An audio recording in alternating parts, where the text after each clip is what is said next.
I'd now like to ask Barry Evans to try and improve on his batting average, 145.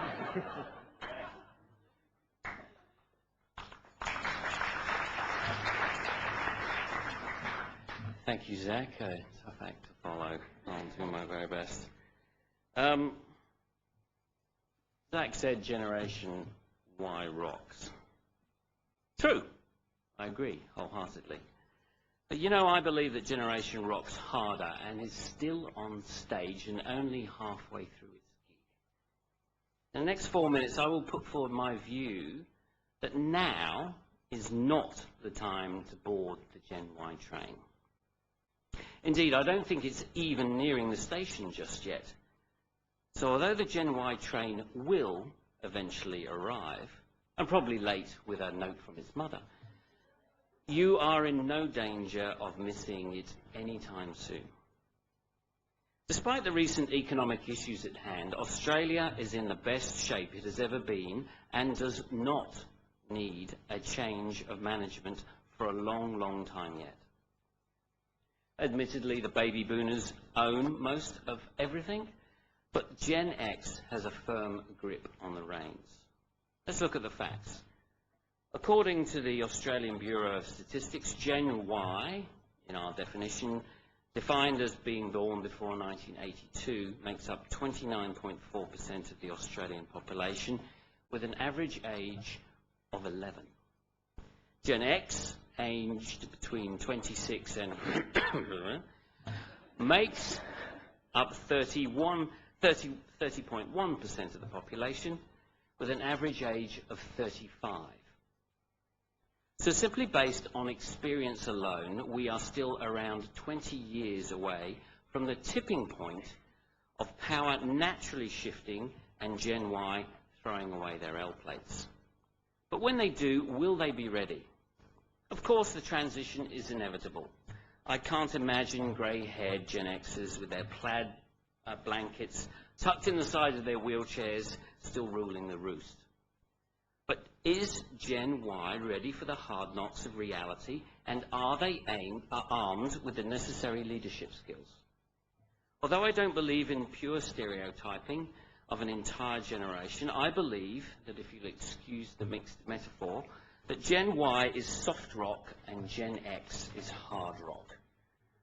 You could simply spend days reading the articles that come back on the Google simply by matching the search term of soft Gen Y.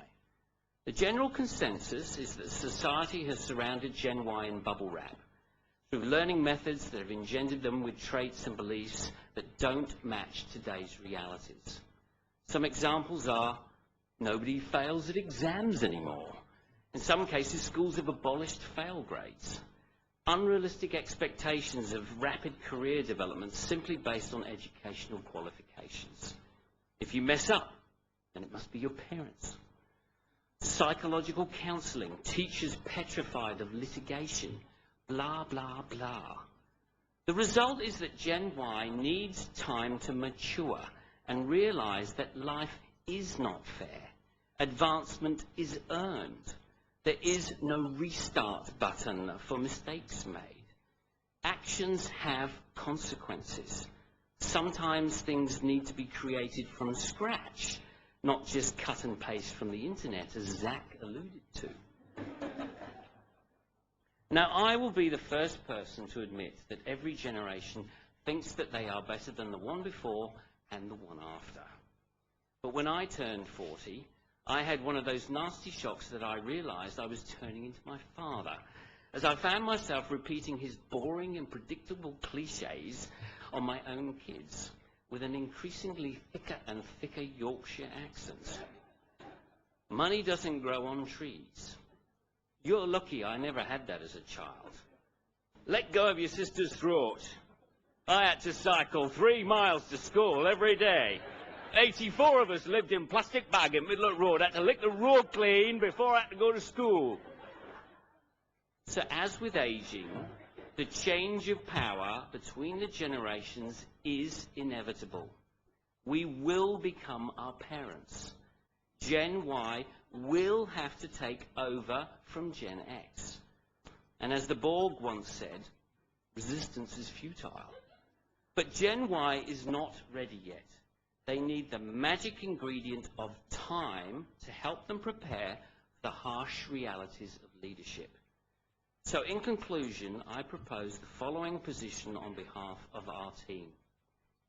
Gen Y rocks. True. But it's soft rock at the moment. They need to harden up, and that will take a while. 2. Gen X is playing hard rock right now. The audience is cheering, and it's likely to do 2 or 3 encores. 3. In terms of getting on the train, to quote Morris Yemmer and his transport minister, take a seat on the platform. You've got plenty of time before the next train arrives.